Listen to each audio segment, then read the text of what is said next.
The first distinguishing feature is that we will teach you what you need to do. Okay? We will teach you exactly what you need to do. That's one distinguishing feature. The clarity of the advice we're going to offer you should be such that at the end of each session, you should be going off highly motivated and with a clear vision in your mind of what you need to do next. That's the first thing. The second thing, and the most important thing, is we will teach you how to do what you need to do. Okay? Now, if you look at the Facebook and the internet, it's full of advisors teaching students, you should do a good research proposal, you should have a clear research question, etc., etc., etc. What it does not do is teach you how to do that. Our discussion previously, last week, and for those who are joining from previous sessions, teaches you about topics, issues, scopes, extracting those, constructing a research question that is linked to those in a system. You see, we are not only asking you how to build the plane, we're giving you all the tools and materials so you can fly. Okay, so this is what our objectives are.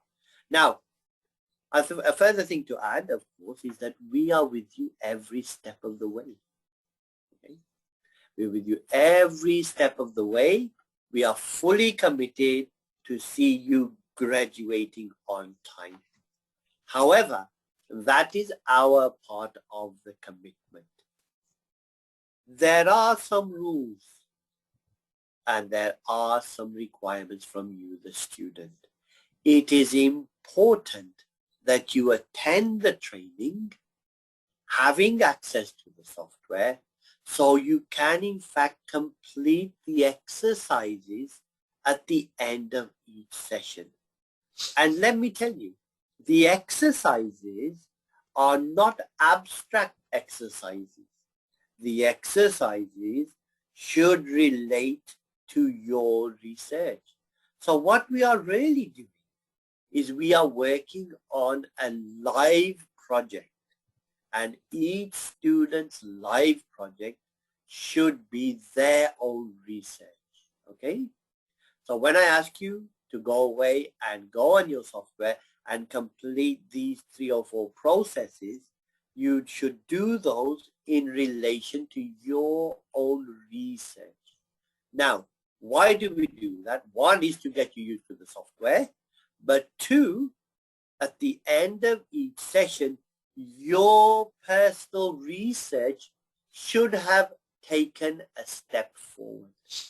Okay? Your personal research should have taken a step forward. And this is what we are here to ensure. So be clear what our mission is and our objectives, to show clarity and to get you to progress to graduate on time. The benefits to you as a student is we will show you what to do and we will enable you in how to do it. And the third thing is that there is a requirement and a commitment from you. If you are serious about moving your research on one step forward, then you have to engage with the exercises, engage with the learning. What we are not is, we are not a thesis writing service. Okay?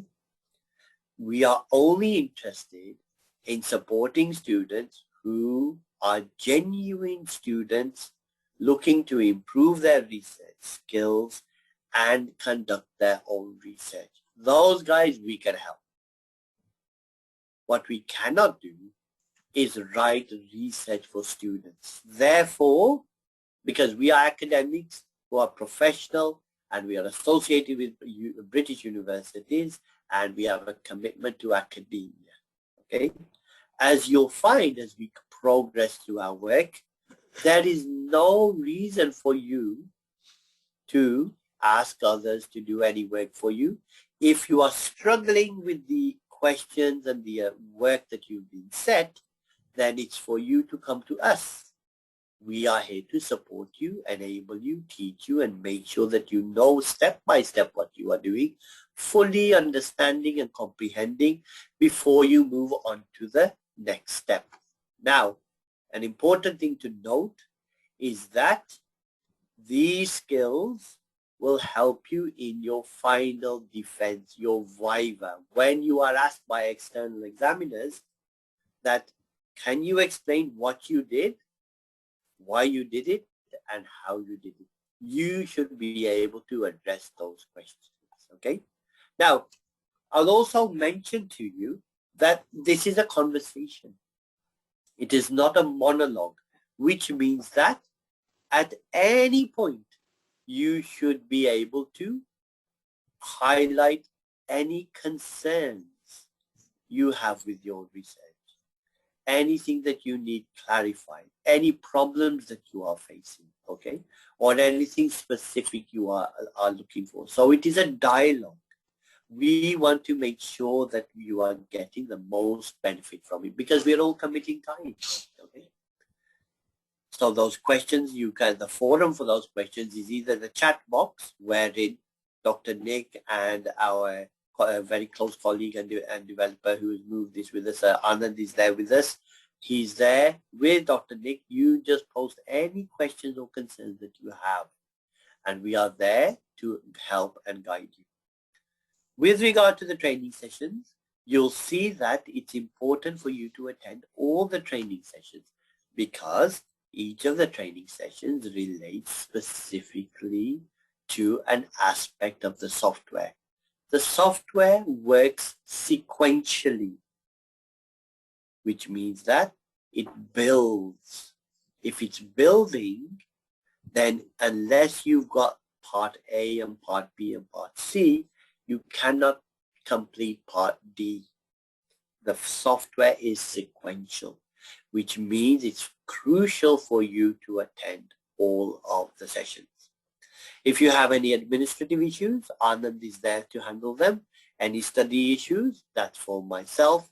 And for any other issues that you're not sure which camp they fall into, Dr. Nick is there. You just shoot an email to him, and I'm sure he'll be happy to advise or point you to one of us to be able to support you. Now, finally, I should mention to you that the training is nothing without the software. We teach research around the software. We've made it as affordable as possible. And if you have not yet signed on to the software, then I would encourage you to do that because you're going to need it. It's a small sacrifice that's going to have a huge benefit, and you're going to feel your work progress forward slowly but surely. Excellent. Now, the topic of today's discussion and our syllabus for today is introducing you to the software, and in particular looking at a few navigation aspects and being able to construct a project flow, and then progressing to one or two of the steps. Now, where we should begin is with a very clear indication of our software. As you can see, we've got a project flow there. Now, what I'm going to do is I am going to show you an alternative project flow, and then we can see how you would progress and construct the project flow, and from constructing the project flow, how you begin your next step. So this is the project flow that was constructed for the purpose of the demonstration. I'm going to log out of that, and if I log out of that, it takes us back to this page here. And when we come to this page here, I'm now going to load a project which we can play with, and you can see how we get to our initial stages. Wonderful. Okay, so what we shall do is we will delete all of these, and we'll show students. You have to, delete one by one. No problem. Okay, great. So Guys, what you should be, for those students who have purchased their subscription, you should be able to log on to the software, and you should be able to come to a clear page that is a project flow. Now, if anybody is having any logon difficulties, whilst we are online, you can just put that in the chat and we can try and deal with that whilst we're all together. Now, what we want to do is, if you remember, the demonstration that I showed you was of a live project. So what we are going to do is, we are going to first and foremost, we are going to create a project. Now, we're not going to create the entirety of the flow, but we're going to start with the basics. Now, I refer to something called the blue menu. Now, the blue menu is simply these links down here. So what we're going to do is, we're going to first start by creating the initial steps of our project flow. And the way we do this is, if you click onto your project and you see project flow, we click on edit, and when we click on edit, we click on, my recommendation would be, we're going to start our project flow here. We click on the first box, and again the first box, and we see the icon thesis title or thesis writing. I'd recommend that you make some notes just so you will remember that. I'm going to start again just so you can make some notes. So what we did was, we clicked on the first box here, okay, the first box here, and just whilst we are going through this, can I just check, Anand, should we start the record, or is it recording?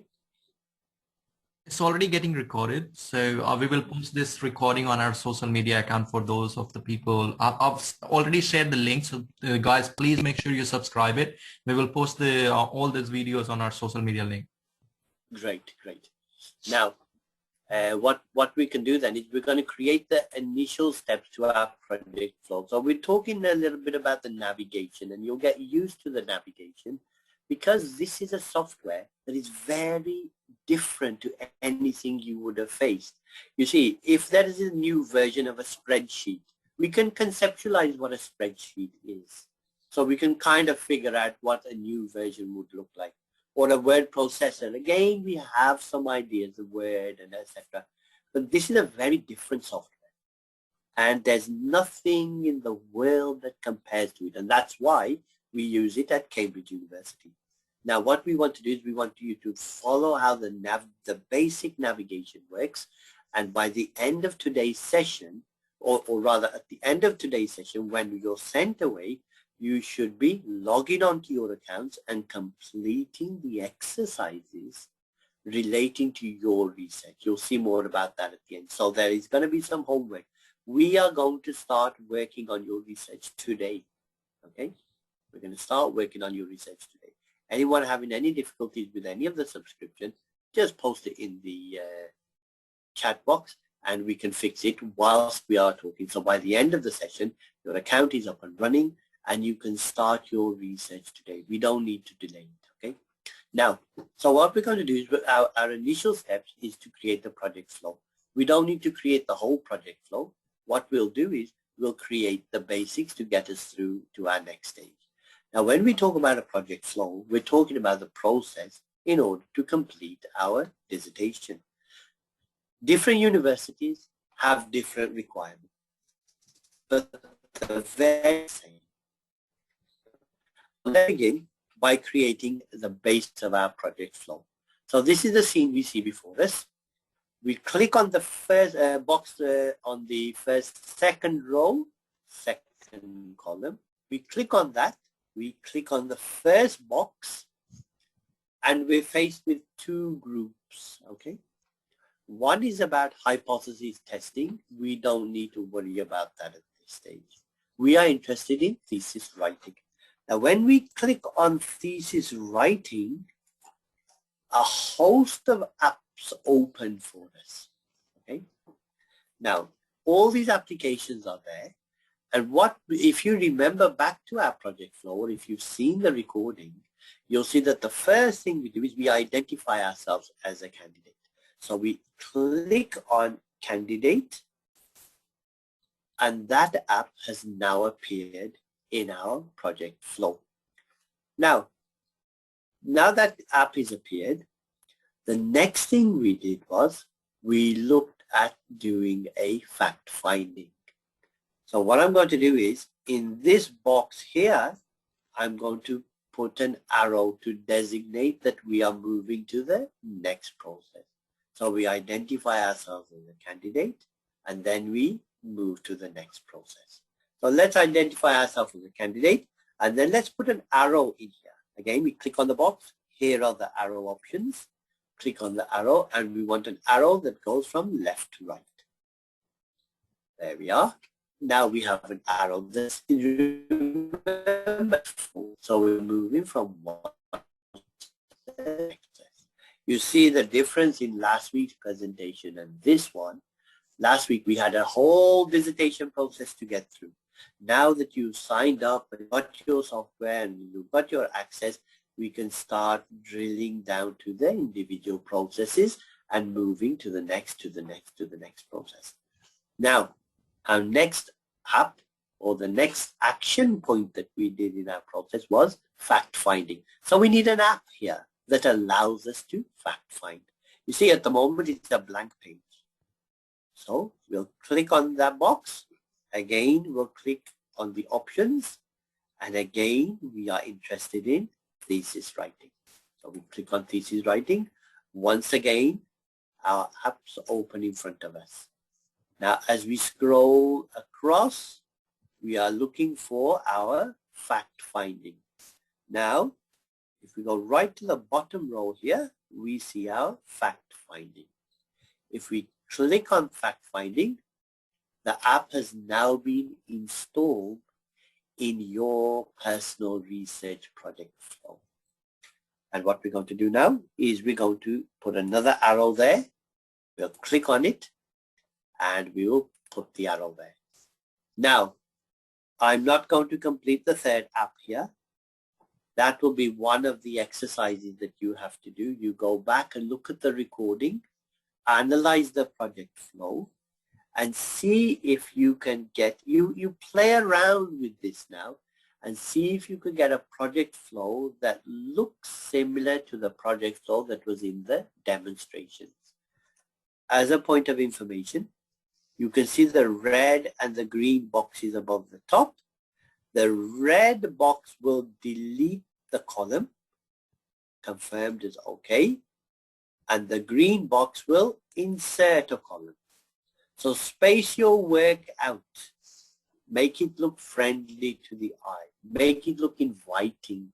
So if your supervisor asks you, or if you're presenting your research, getting ready for your master's graduation, or if you're transferring from your MPhil to your PhD, if you're writing a proposal for submission to be considered as a research student or as a PhD student, if you are asked what is the overall process that you would like to develop, you can take a screenshot of your project flow and explain to the examiners that this is what I did and this is the systematic reasoning behind it.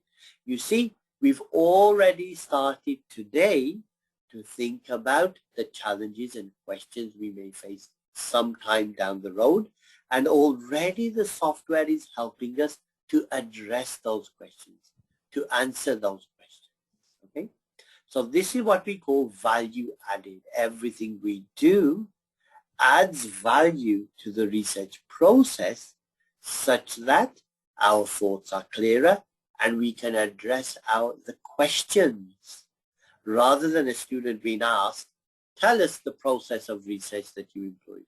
And the student stares into thin air and says, well, I took some data, I did, and they think, hang on. Has there been no thinking behind your fact finding, behind distilling your ideas? Well, here you can demonstrate like a proper research student that you have approached even the process of research systematically. Forget doing systematic research. Even the process that has been adopted has been a clear, auditable, editable, systematic process. Just take a screenshot and show your supervisors or your examiners. Say, look, this is the process. Now, I'm not going to complete any of the rest. I will leave you to do that. What I'm going to do is I'm going to close this. But I just want to mention one thing here. It's probably one of the most important things that you need to be aware of. When these apps are inserted and populated, if you delete an app, you delete the contents of the app, and there's no going back easily. So imagine your fact finding. If I click on this fact finding, you see the orange button gives me a delete option. These are saves, moving, and this is cancel. There's a delete option, putting that in the bin. Now, if I have populated the fact finding with your research questions, and I've defined my topics, issues, and scopes, let's say I've done 2 or 3 research questions there, then I can very easily populate it again. It wouldn't take me too much time. But if I've done 5 or 6 or 7 or 8 and I've taken out the topics, issues, scopes, created the mind maps, then you delete it, it's gone and cannot easily be recovered. So a word of warning, the software will ask you, are you sure you want to delete it? If I click on that app and I click on delete, it will, at this point it didn't give you a warning.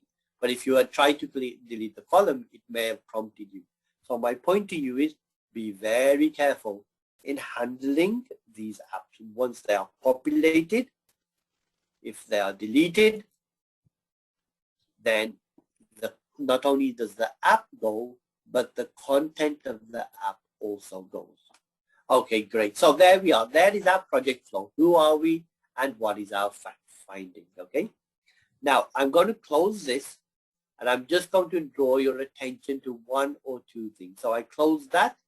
Now what you should also do is, you see I've called my project a literature review. If I click on literature review, my project flow comes there. But what you can do is, there are some options there. If you click on, oh, it's logged me out, I beg your pardon. That's for your own research privacy. If there's nothing done on the software for a given time, it will log you out. Now, if you click on summary here, oh, it's logged me out once more. Not sure quite. I think maybe that's, yeah, maybe you skip the summary, Suresh. Okay, no worries. Okay, so here we've got our 2 project flows. Now, once we've created your project flow, and incidentally, your project flow, it would be helpful for you to just be knowledgeable of the requirements of your master's and your PhD dissertation. The university will have given you guidelines, chapter headings, what they expect to see, etc., etc. And just be mindful of that as you construct it. My recommendation to you is to begin with the project flow that was used in the demonstration. Just replicate that. We can move things around very easily depending on your university's requirements. That's not a problem. It's fully editable. You can copy, paste, move, do anything you want. But you begin with a project flow, so we are all looking at the same screen at this point. Now, once we've done that, we begin by populating our project flow. So we'll click on candidate. And when you click on candidate, remember I use the terminology blue menu. The blue menu is this menu along the left-hand side, okay? This is the blue menu. Now, the app that we are in was the candidate information. And if you remember from the presentations, the only thing the candidate information does is recognize you as a student, capturing some of your information. So you click on candidate information on the blue menu. When you click on candidate information, this is a student here. You can click on edit, enter the name here. Let's say her name is Reshma Singh. This is her picture. You can upload your picture if you want to. Her registration number 11683. This is where she lives. Let's say 25 Brampton Road, Cambridge. And a telephone number is 123456. Email, you can enter anything you want. And this is important here. The degree of study, she's studying for a degree of Master's in Business Administration, or she might be doing a degree of PhD in Business Administration. The department is the Department of Management Science, and the faculty is Business. The university is Durban Business School, and this is a business school in South Africa. And you, Mr. A and Mr. B. And here, are there any organizations that are collaborating with you? Let's say Apple and their details. Any supervisors, well, in the contact persons, submissions, any information that you can enter. We can always go back and edit it. That's not a problem. But you just enter your data and you click on save. Now once you click on save, it has captured your data, which of course, if you click on candidate information, you can simply go back and click on the edit button to edit anything that you want. Okay, now one important thing here is, I'm going to mention two important things here in terms of navigation.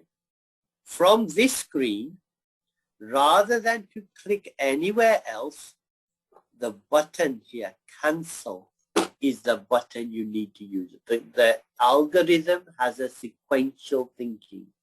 So we've not done anything here. If we've done something, save it. If you've not done anything, rather than click anywhere here, click on cancel. The algorithm does not like the back button, okay? It does not like the back button. We don't like you. I beg your pardon? That's correct. Yeah. So please avoid using the back button. If you look at a screen, any screen, and you do something, save. If you don't do something, cancel. Okay? So that's the first thing, cancel, and then proceed as you wish. You see, a logical thinking. You did something, save it. You didn't do something, cancel it, hold it properly. Otherwise, you're going to get into problems with it's going to start thinking things that you don't want it to. So the first thing, make sure you press cancel or save. The second thing is we avoid the back button. Okay? We do not use the back button. And the third thing I just want to mention to you is that whenever you need to see your project flow, my recommendation is this button here, this word that's highlighted here, whatever that word may be, above the app, that is your link to your project flow. If I click on it, it takes me back here. Okay? So the project flow is whatever you call your project there. Okay? So that takes you to the project flow. Now, what have we done?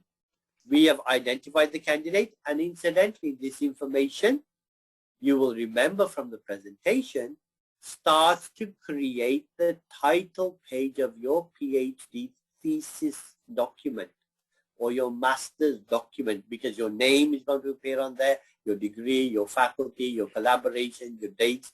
So it's already thinking about what does the final document look like, okay? You don't have to worry about the title page ever again if you've done this correctly, okay? If you made an error here, it will transpose to the page. We don't want to do that. So take care, complete as much information as you possibly can. Right, wonderful. Now, our next app was our fact finding. Now let's remind ourselves what we did there. We began with these statements. I wonder. It's a wonderful statement. You should be wondering, okay? You should be curious about things. So we, in the fact-finding app, we take n number of different questions, ideas, curiosities.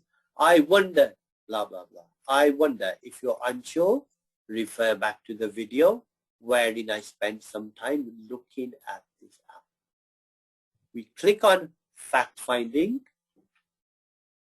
and once again on the blue menu, which you'll all be familiar with now, click fact-finding once more, and we reach a screen here. Now the screen here shows us that at this point, I have not wondered anything. Your screen should also be empty because we are now beginning to build that. It's an empty page, a blank page. So we click on the orange button, and the blue document signifies a new set of fact findings, a new document. We click on that, and we are brought to our first fact finding. And I'm going to click on the description.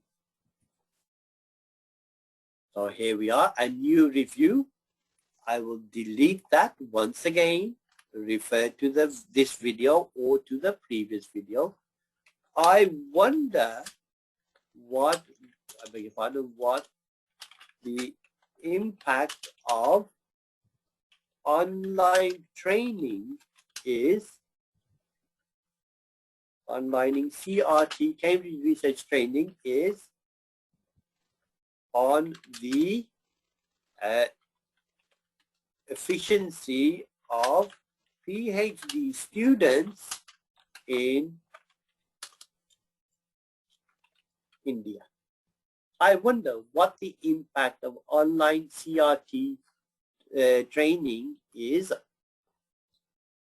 on the efficiency of PhD students in India. I wonder. Of course, we all know the answer, but then we'll demonstrate it for yourself. And I save that. Now, why did I wonder that? I wondered that because I actually read an article and it made me ask that question. Or a research professor once asked the question. So there is a resource associated with that.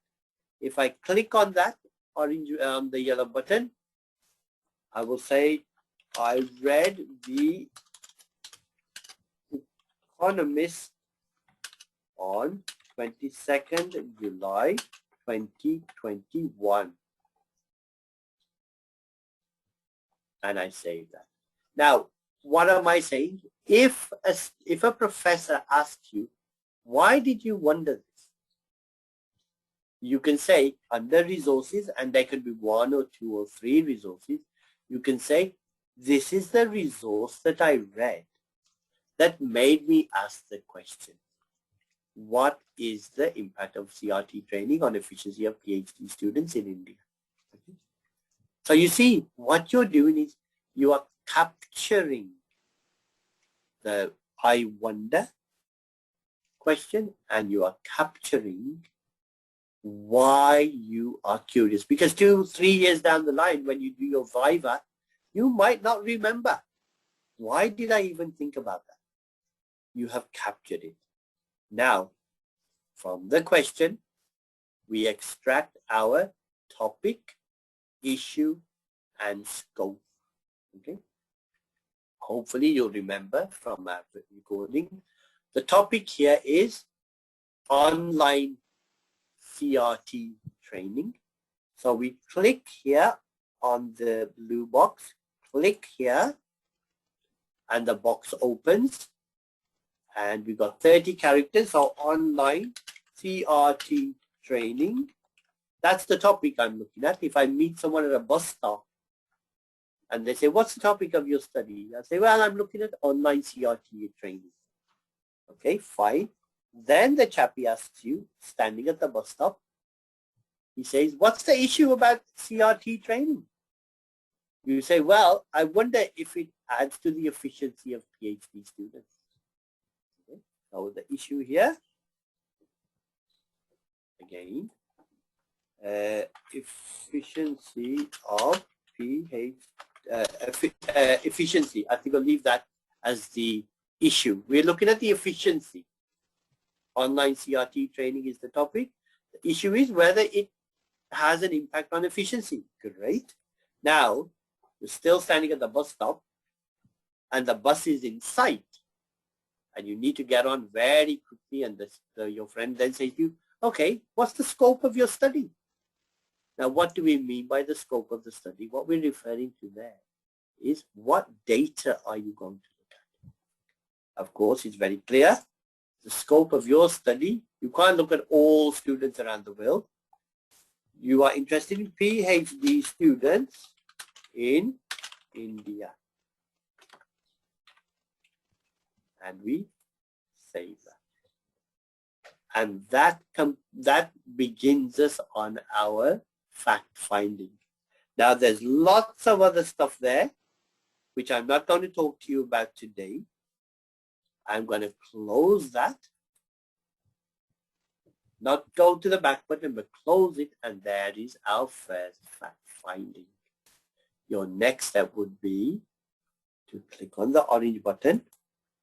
For your research, if you have only got one research topic, one research idea, and you are developing that idea, that's fine. But I recommend you to go back. Maybe you've decided this is the research I want to do, and you've started to complete that research. That's fine. But I ask you, if you are asked in your Viva, could you tell me other topics that you considered? Perhaps you didn't progress them, but considered. What would you say?